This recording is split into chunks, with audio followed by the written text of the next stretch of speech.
So this is going to be a Q&A from the two greatest minds, and David, and we're going to try and just get a feel from you, obviously, about the very liquid situation that's obviously out there at the moment, and any other tidbits you've got. By all means, let's just say hello to everybody.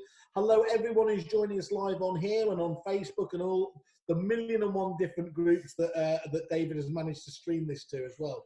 So, there are still business opportunities out there. I've had the conversations with other people. And also on the landlord side, there are a lot of landlords, again, just by having conversations, that are interested in adding to their empire. Again, refinancing opportunities. Mortgage rates are unbelievably cheap at the moment. So there are a lot of landlords that are refinancing at the moment. So again, if you don't have a relationship with a financial advisor, get that relationship now. Start getting your landlords to speak to them, because that's going to make a massive difference. So for me, I think a lot of agents have their pipeline. They're going to get their pipeline through, I think, relatively quickly. But I think what's going to happen is going to be in 3 or 6 months' time, agents are going to struggle cash flow wise. So cash is king, because you're not going to have any sales going through after, hopefully, the sales that go through now in the next 3 to 6 months. So getting on the phone to your customer bank, what you do in the next 30 days is going to impact your business in the next 90 days. So it's really important to be having people, maybe bringing people back that are specifically on the phone to your customers, having those conversations. It can be virtual. And even if they're not now, before, take that lady, 7 years, nobody in touch with her. Yeah. Okay. So now, I say sell Simon a property. So Simon, what we do and what we offer is every year, I'm going to give you a virtual appraisal, annual health check as to what's happened with property. I like you to do a walk, talk me round and show me round. And I can book that into the diary now. So in a year's time, in 2021, I've got a list of market appraisals. It may well be that they've outgrown it in a year and you're going to get a property. So you've got no excuse now never to keep in contact, and again with listings. Okay. With Zoom, you should always now be in front of both decision makers.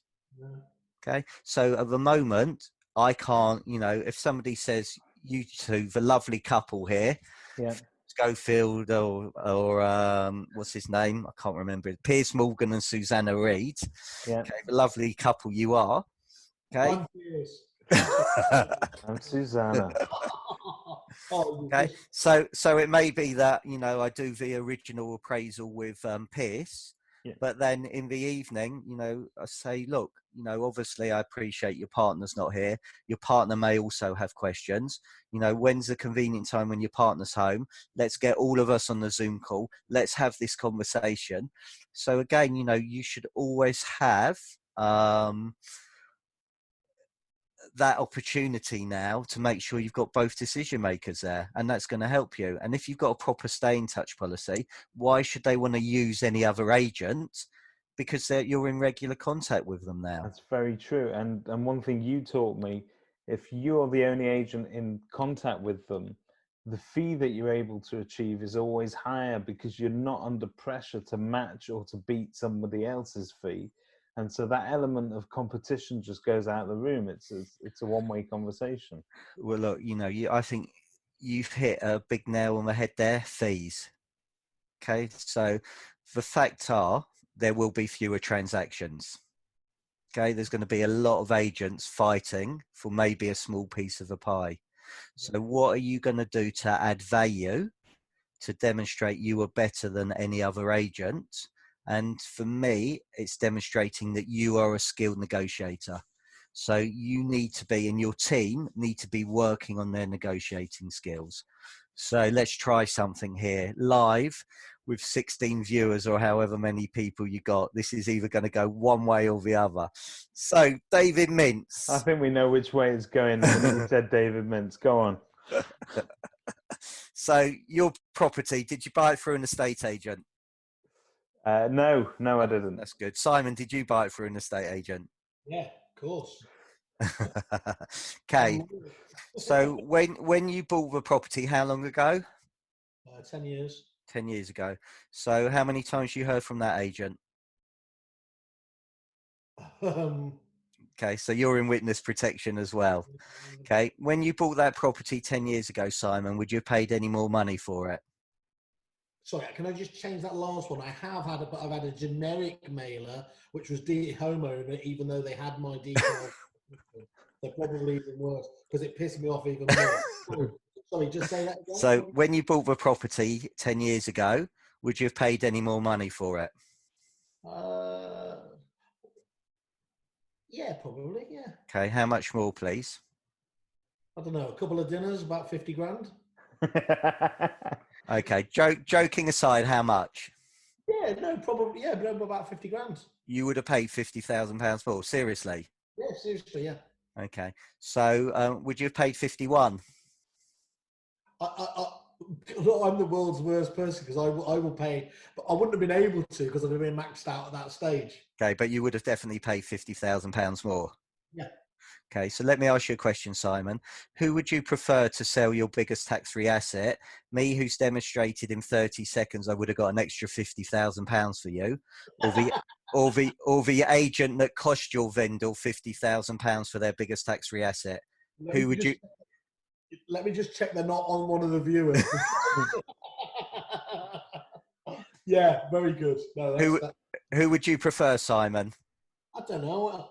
Could I do with an extra 50 grand? I mean, it's chump change, but yeah, I suppose so. Okay. So look, the investment in my services is 2% plus that.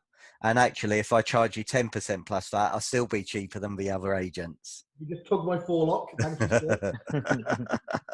But the point is, that's a very easy way of demonstrating I'm a skilled negotiator. We're already reading in the papers that surveyors are downvaluing. We're reading in the papers that the property market's going to drop by 20% or 30%, depending on who you read. So again, one of the things that I'll be doing is I'll have a repayment calculator.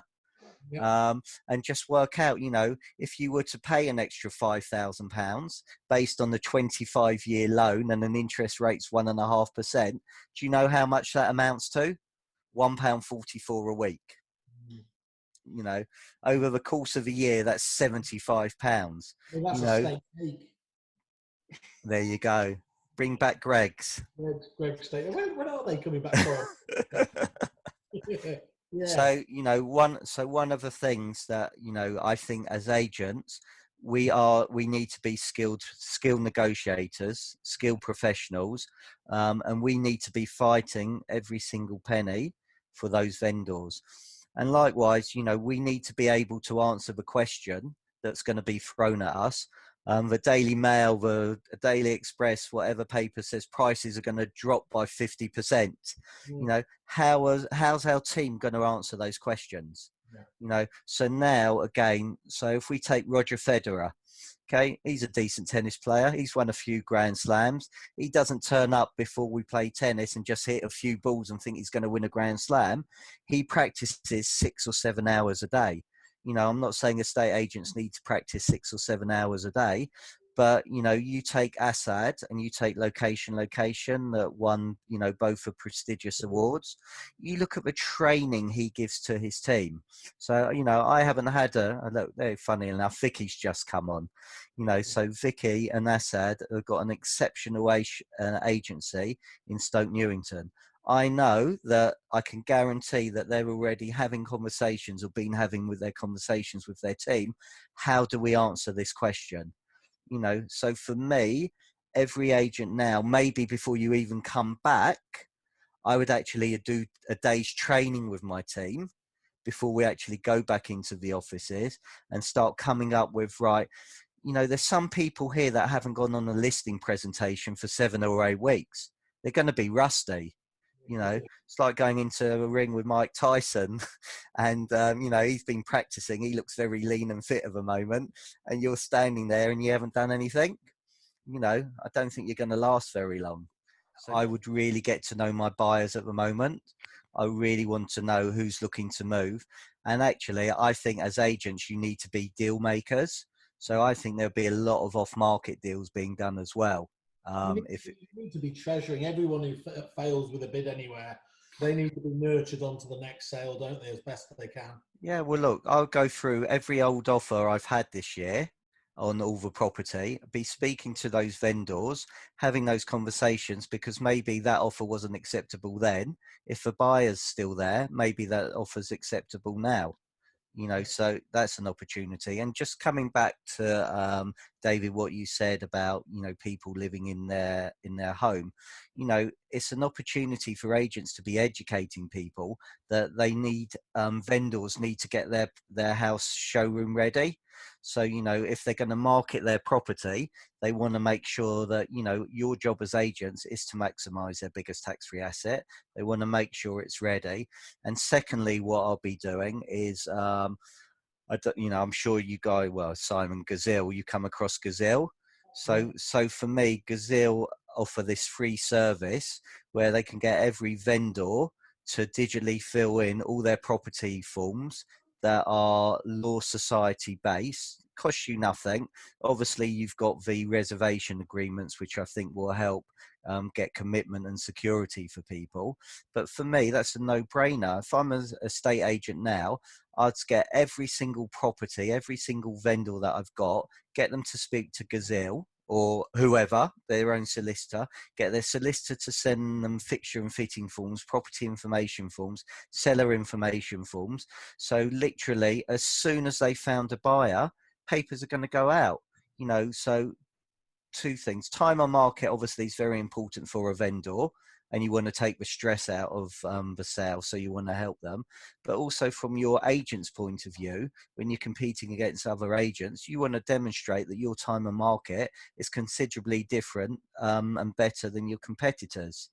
You know, and I do a lot of research when I go in and do some work with agents, and it's amazing, you know, the days on market, you know, one agent can be 50 days and one agent can be 150 days, you know, and it's massive. You know, and likewise your achieved price to asking price, you know, I do a lot of research on that. So, you know, if one agent's getting 4% more than the other agent, again, you know, that's why you justify your fee. And also demonstrate, you know, so for me, with you know, we won't go talk about what's happened with Rightmove and all of that, but most the public, well, you may touch on it a bit later if you want, but most people, you know, the public think all you do is put a property on Rightmove and that's it. Now, as agents, do we demonstrate actually we've got 40 things we do from when you instruct us to when we complete on it? You know, on lettings, do we tell them that we've got 97 things we do to maximize their investment? You know, because we need to educate our customers a lot more. You know, and now with Zoom and videos, now's the time to be educating people with all these things. Spencer Lawrence has asked, best ways to be proactive, strategic and innovative whilst also being kind to yourself. It's a really interesting question because we're all going to go back into work now, Stephen, and we've been at home being very kind to ourselves for the past 7 or 8 weeks. How are we going to go back to work but still maintain that little bit of balance in terms of exercise and time? Have we learned anything from that? Spencer is the best letting agent in the UK, in my opinion. He is absolutely exceptional. He runs the most incredible business out there. So I'd most probably throw it back to Spencer and take it from him because he's exceptional. What concerns me is that people would just go back doing to what they were doing previously and quickly forget you know, how they have been. You know, I would love to see people being how they were through this crisis, and the kindness and the, the love we've shown to our key workers and the NHS and the police and everything like that. I can see it changing back to how it was. That's just me being a skeptic. You can already see that now. But I think, look, you've got to be true to yourself and good to yourself. What this has shown is that actually you don't have to. We can all work different hours, and actually we may have to work different hours anyway because of getting people in. So, which may be better for our customer, because actually we live in this digital world, and people with Uber and Amazon expect things to come in 3 minutes or an hour.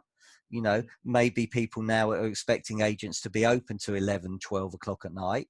And actually, maybe that's something that's gonna happen, because actually, aren't they, Stephen? Regardless of the fact they know that many businesses aren't fully staffed, that's not going to. I think you, David, you were talking about a particularly difficult client who was not sympathetic in the least. Yes. Just to interpreting the government's actual rules, they are going to be all over the review sites if they still feel they get a less than perfect service at the moment, aren't they? Yeah. And therein lies another opportunity for those that are able to rise to the challenge, though. And also, actually, that's a really good point. If you do an incredible job now, it's all about the case studies. Getting those case studies, getting those video reviews, getting Google reviews when it's back up and running properly, Facebook reviews, LinkedIn reviews that helped you. But look, I think Zoom, and I'm happy to share this with you, I've produced a document which it gives 25 things that you can use Zoom for now and after to better serve your customer. So if it's okay, if people come to the SJB Consultancy Facebook page, like it, share it, and put, please can you send me the Zoom now? Or if you send me a message saying Zoom, I will send it over to you. But for me, these are the sort of things that you can do. Just to give you an example, so probates, okay, you don't most probably have executors and trustees there. Well, why not get them all together on a Zoom call? A pre-market appraisal Zoom call, getting to know you. As I said earlier, virtual appraisals with both decision makers. Okay, your vendor care, vendor guidance. I can share a screen with you. Every offer can be put forward by Zoom. Yeah. You can do any overseas and out of town landlords. You can walk them around the property.